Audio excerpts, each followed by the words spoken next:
Welcome to Learning English, a daily 30-minute program from the Voice of America. I'm Ashley Thompson. And I'm Dan Novak. This program is designed for English learners, so we speak a little slower, and we use words and phrases especially written for people learning English. On today's program, you will hear reports from Dan Friedell and Dan Novak. Later, Bryan Lynn presents this week's technology report. Finally, Caty Weaver and I tell you about the starting point of the famed Route 66, Chicago. But first, here is Dan Friedell. India became the fourth country to successfully land a spacecraft on the moon on Wednesday. It also became the first country to land a spacecraft near the moon's south pole. Its moon lander, called Chandrayaan-3, touched down near the moon's south pole just after 6 p.m. in India. The landing brought cheers and applause from space scientists who were watching in the control center in the city of Bengaluru. After a failed landing almost 4 years ago, India joined the United States, the Soviet Union, and China as the only countries to send a spacecraft to the moon. This moment is unforgettable. It is phenomenal. This is a victory cry of a new India, said Prime Minister Narendra Modi. India is on the moon, said S. Somanath, the head of the Indian Space Research Organization. The moon's south pole is thought to be an important area for exploration. Scientists believe it has important resources, including frozen water and minerals. Just days earlier, Russia's Luna 25 spacecraft tried to land in the same area, but spun out of control and crashed. It would have been Russia's first moon landing in 47 years. People across India gathered in shops, offices, restaurants, and their homes to watch the landing on television. The name Chandrayaan means mooncraft in the Sanskrit language. The Indian Space Research Organization discussed the mission ahead of the landing. The organization called the possible landing a remarkable milestone, a significant step forward for Indian science, engineering, technology, and industry. The group discussed the sense of pride that comes from the success and suggested it will lead to more innovation from India. The previous landing attempt broke down because of a software problem, according to India's space organization. The moon vehicle will take up to 1 day to come out of the spacecraft and will operate for 2 weeks. It will run experiments on the minerals on the moon's surface, Somanath said. Observers say the successful landing shows India's interest in demonstrating its strength in technology and space exploration. The landing should be an important part of Modi's campaign to keep his government in power leading up to the country's general election in 2024. Many countries want to know about the moon's south pole because it could hold resources that may help future space missions. Other countries and private companies are trying to land there. The Indian landing comes after the failed Russian mission, plus recent crashes by spacecraft from both Japan and Israel. Japan will launch another mission this weekend. 2 private U.S. companies have attempts planned by the end of 2023, and the American Space Agency, NASA, hopes to send astronauts to the moon's south pole in coming years. I'm Dan Friedell.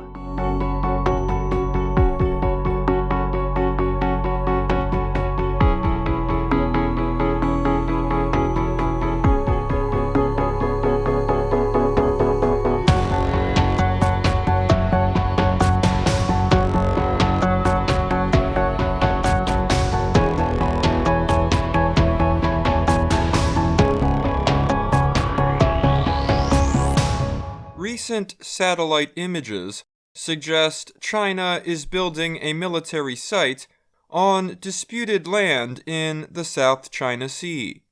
The pictures show an airfield structure on Triton Island, a part of the Paracels Island group. China, Taiwan, and Vietnam all claim ownership of Triton. The airfield structure appears to be a long runway toward the east. The company Planet Labs PBC recorded the images in August. The structure is not in pictures gathered in March of this year. The Associated Press news agency studied the satellite photos and reported last week about the runway. The AP said the images showed 2 large fields marked with Chinese national and political symbols. The island is about 4,000 feet long by 2,000 feet wide and was unpopulated until recently. Bill Conroy is with Ursa Space, which provides intelligence analysis. He has a different theory about the structure in the pictures.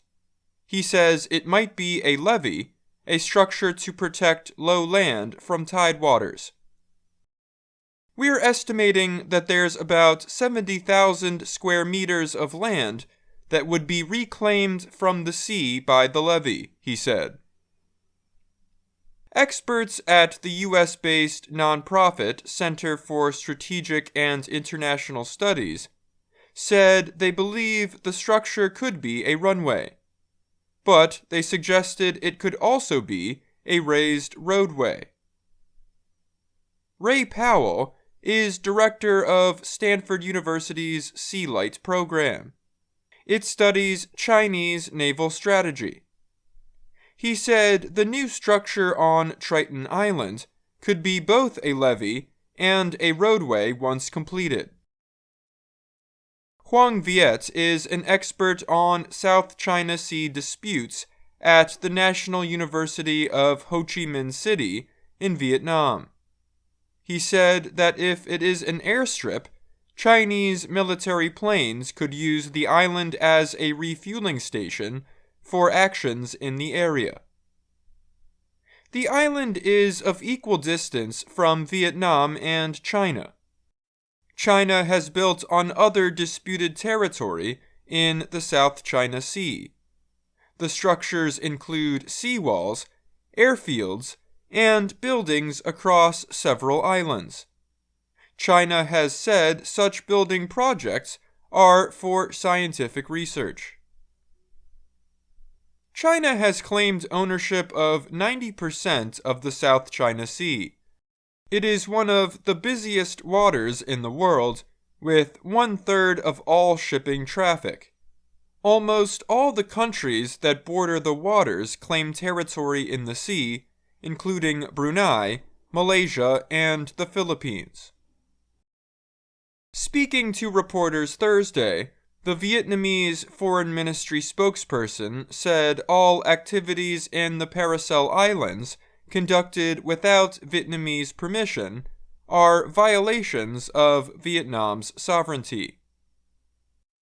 China has finished building military centers on 3 islands in the Spratly Group to support its territorial claims.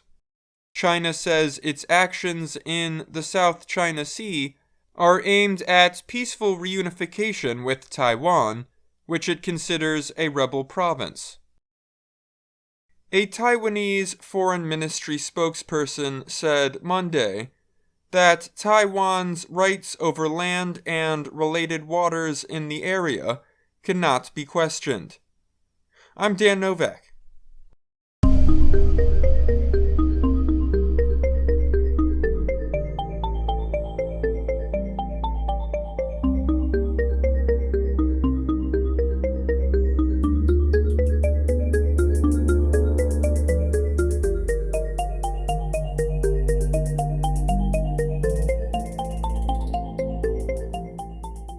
Major major media organizations are calling for new laws to protect their content from use by trainers of artificial intelligence tools.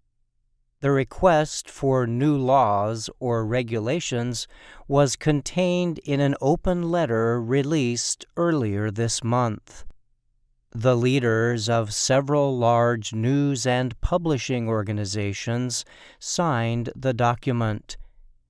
They include officials of the Associated Press, Gannett, and the News Media Alliance, which represents hundreds of media publishers. Representatives from Getty Images, the National Press Photographers Association, and Agence France Presse also signed the document. The organizations stated their support for the responsible development and deployment of AI systems. One AI tool, known as a chatbot, has demonstrated the ability to produce human quality writing based on short written commands. Such tools are also known as generative AI or large language models. But the letter also expresses the need to develop regulations to protect the content that powers the increasing number of AI tools in development. Media companies are worried about AI developers using their published content without permission. The media content enjoys copyright protections, and the companies want governments to enact rules to restrict unapproved use of their material. AI developers need huge amounts of data to train systems that aim to produce human-level results. Developers often collect this data from publicly available websites in a process called scraping. The letter states that the process of scraping gives AI developers free use of their media content. They can then use this data to create language models that strengthen their AI tools and businesses. A few media companies have already signed licensing agreements with AI developers to give them permission to scrape their content. Last month, the Associated Press completed a deal with chatbot developer OpenAI to license the news agency's large news story collection. Other news organizations have taken steps designed to block developers from collecting their content.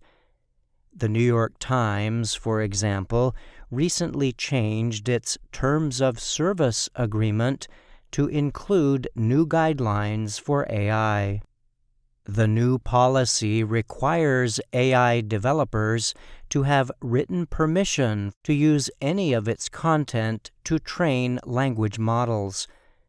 The policy covers different forms of content, including written text, images, and audio and video material. The open letter also describes another big problem with chatbots and other AI tools: the production of false or misleading information presented as truth. It calls on AI developers to build into their systems tools to prevent such falsehoods. News and media content created by AI tools can distort facts and leave the public with no basis to discern what is true and what is made up, the letter states. It adds that many language models can also produce results that include long-standing biases against minority and underrepresented communities. Many news companies are currently experimenting with generative AI tools. They hope to learn how the tools can best serve the news production process. Several major news organizations announced last month they had teamed up with AI developers to find new tools to help reporters do their work. The AP recently issued new guidelines for the use of AI tools across all departments at the news agency.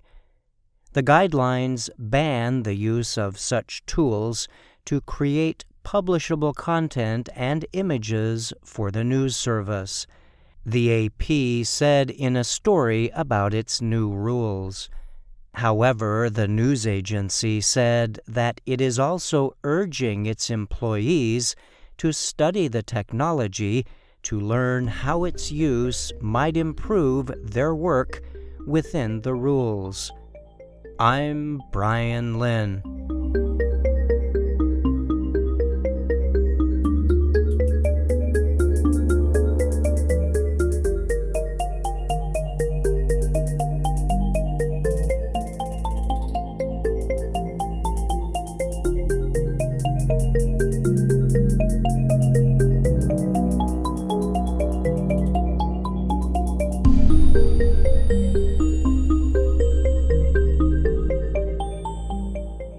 Bryan Lynn is here now to talk more about this week's technology report. Thanks for joining me today, Bryan. Of course, Ashley. Thanks for having me. We learned from your report that some media and news organizations are seeking new laws to protect their content from being used to train language models during AI development. Why are these organizations saying they think laws are necessary? So, what they are saying is that laws are the only way to currently get AI developers to seek permission before using their content to create new AI tools. And what is clear is that this kind of content is necessary for developers to keep improving their AI systems. The companies just want to know how their content is being used, and some also want to sign licensing agreements with AI developers so they can be paid for use of their copyrighted material. We learned in the story that some news organizations have either established new restrictions on AI developers or have completed licensing deals. But it must also be hard for media organizations to enforce such rules, right? Yes, this is true. Some technology experts have also noted this problem. There are now many AI developers out there, and it could be nearly impossible to know how and by whom a media company's content is being used. It has also been brought up that if more media organizations are successful in restricting the use of their content for AI development, the level of quality of the AI tools themselves is likely to drop sharply. Okay, thanks again for being here, Bryan. You're welcome. Thank you, Ashley. VOA Learning English has launched a new program for children. It is called Let's Learn English with Anna. The new course aims to teach children American English through asking and answering questions and experiencing fun situations. For more information, visit our website, learningenglish.voanews.com.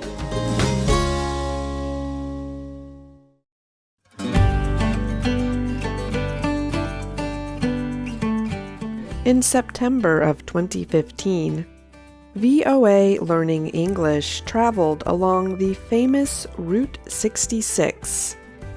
The 3,900-kilometer-long highway stretches from Chicago, Illinois, to Los Angeles, California. For the next 2 weeks, you will hear our reports from the road. We tell you about the communities, the people, the food, and the special landmarks that make up the highway that's the best. These stories first aired in late 2015.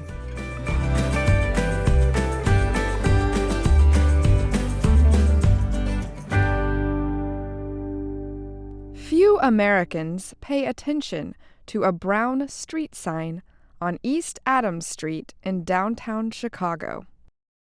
If you are not looking for it, it is easy to ignore. But every few minutes, a group of international tourists take a picture in front of the sign. It reads, "Historic Route, Illinois, US 66, begin."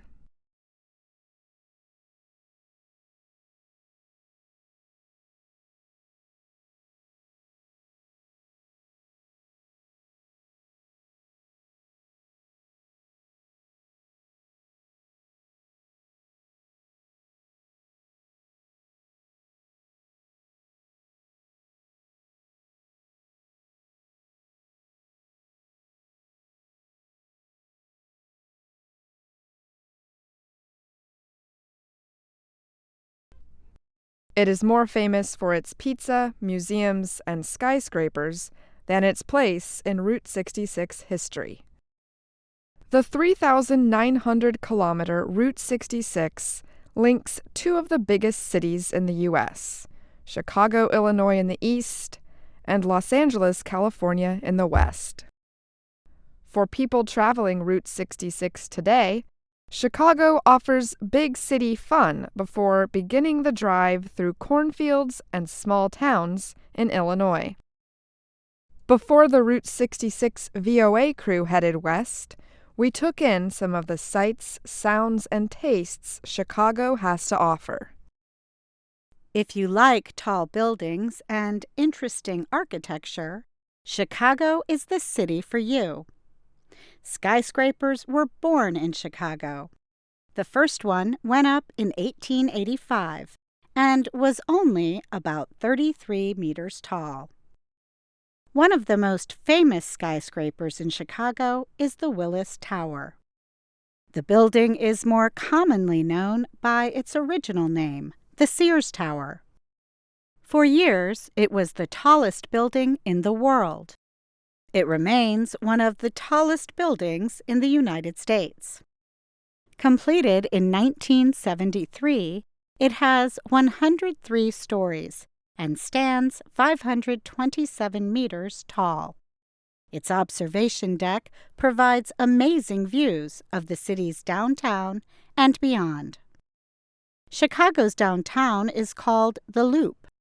Chicago's train system, the L, circles this part of the city, giving the area its name. L stands for elevated. The train tracks run several meters above Chicago's streets.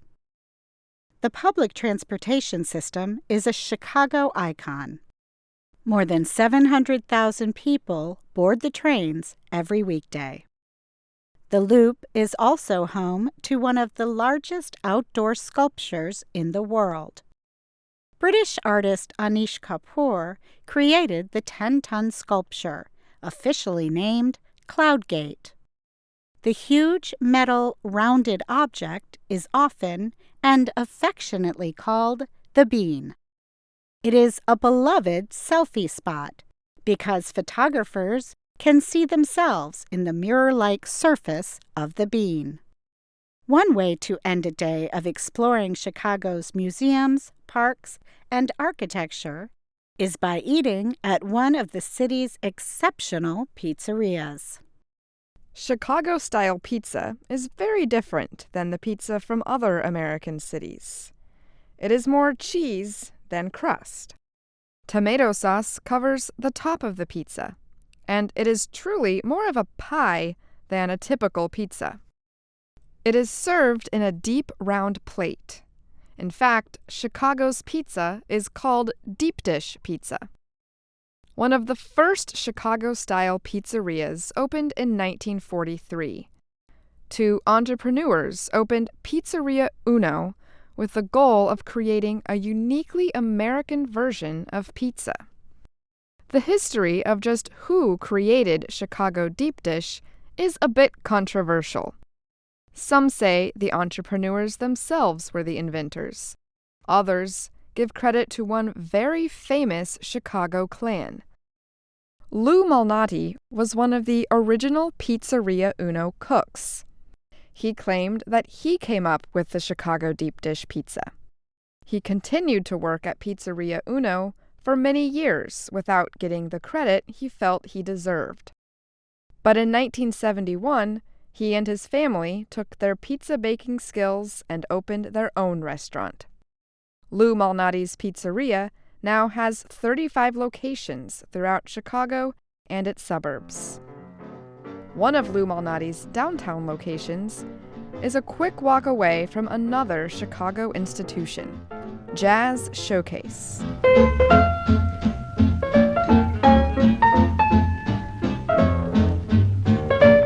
If the Windy City, as Chicago is known, had a soundtrack, the music would have to be jazz and blues. The city is famous for the all-American sounds. Jazz and blues clubs are scattered throughout the town. Jazz Showcase is among the best of them. The historic club opened up in 1947. It is the oldest continuously operating jazz club in Chicago. Some of jazz's greatest musicians have played there, including Count Basie and Art Blakey. On our first night in Chicago, we visited Jazz Showcase. The club was intimate and low-lit. Pictures and murals of famous faces covered the walls. The crowd was warm and friendly, like most everyone in this Midwestern city. The Ari Brown Quartet was performing a free show. The place was packed with jazz enthusiasts. At one point, the lead saxophonist brought up a jazz singer who happened to be in the audience. She shared the stage for a song and received huge applause. Chicago is not a typical Route 66 city. Aside from the official start and end signs, it can be difficult to find particular Route 66 sites in the city. Our journey west began the next morning. We turned off of Michigan Avenue, Chicago's most famous street, and on to East Adams.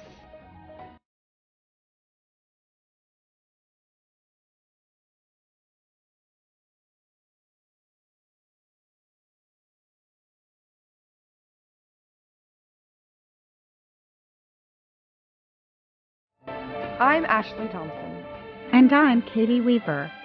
Join us next week for a report about international tourism along historic Route 66.